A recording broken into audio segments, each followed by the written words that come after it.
Psilocybin is the psychedelic compound that occurs naturally in some mushrooms, commonly called magic mushrooms. Oregon became the first state in the nation to set up a legalized framework for psilocybin, thanks to the passage of Measure 109 back in 2020. Research suggests psilocybin can help address things like depression, anxiety, trauma, and addiction. The FDA even designated psilocybin as a breakthrough therapy, despite the substance still being illegal at the federal level.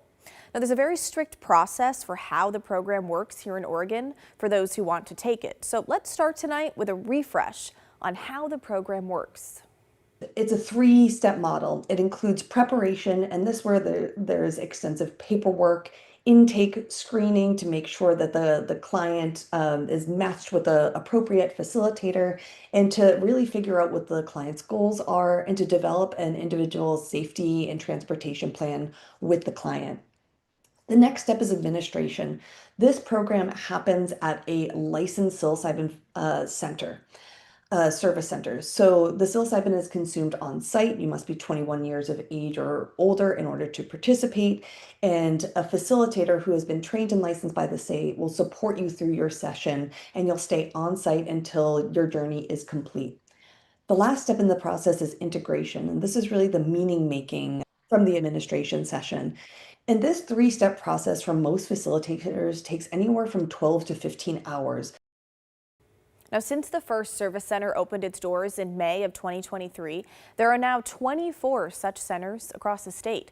More than 360 licensed and trained facilitators who help you through the process. All in all, more than 12,000 people have gone through the program in the past 2+ years. But the biggest barrier to the program is cost. Insurance companies are not operating in this realm just yet, and a single session, preparation, administration, and integration can cost several $1,000s. Part of the reason for that is because of the state licensing fees. Facilitators, have to pay $2,000 a year for service centers. It's 10 grand. And even the manufacturers who grow the mushrooms pay $10,000 a year. All of those combined, plus the spiderweb of regulations for each step of the process, push the cost to consumers higher and higher. But some people argue that psilocybin treatment should not just be for the rich, per se.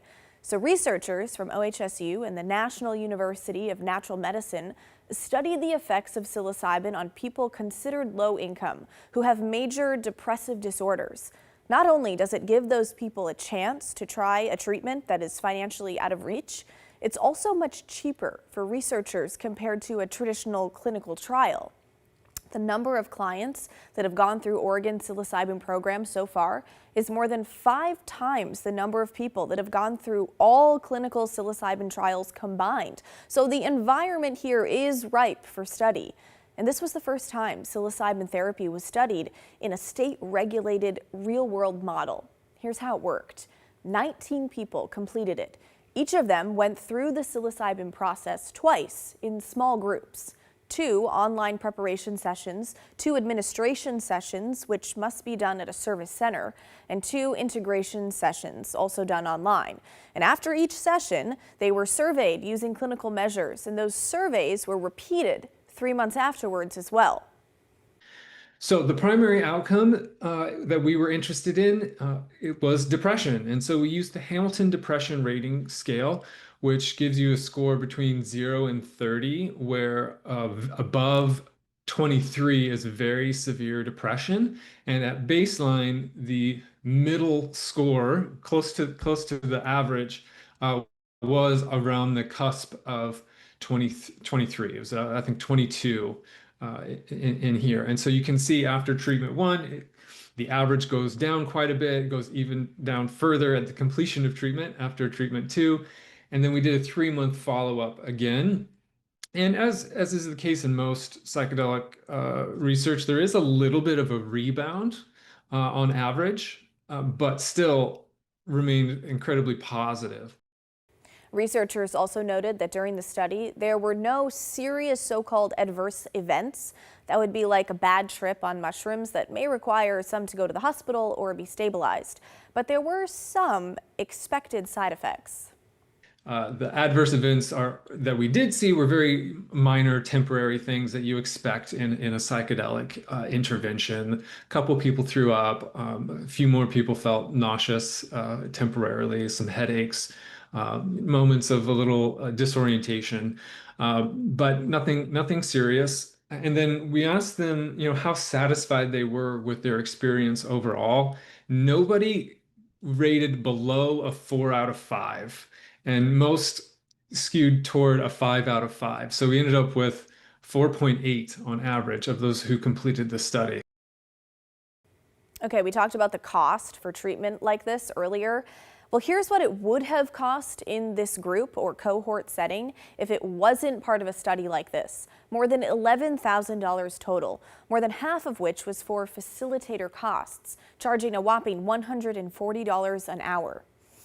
Had someone gone through the same process alone, it would have cost around $4,500. Again, that's for 2 full sessions from start to finish.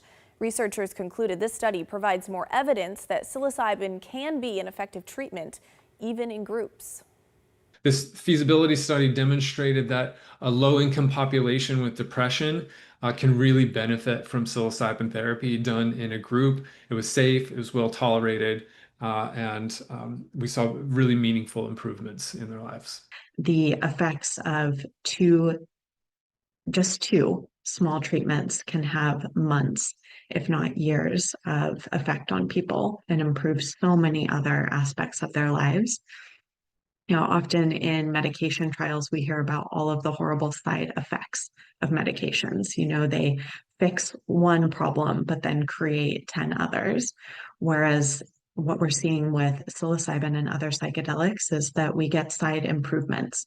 Not only does the depression get better, but so does the sleep, so does family relationships, so does one's ability to just show up in the world and work.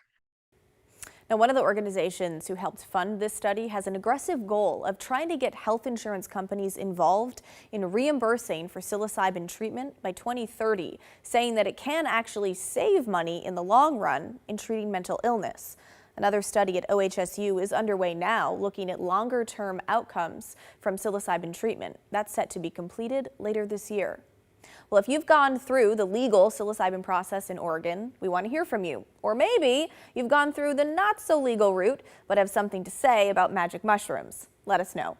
Email the story at kgw.com or call and leave us a voicemail, 503-226-5090.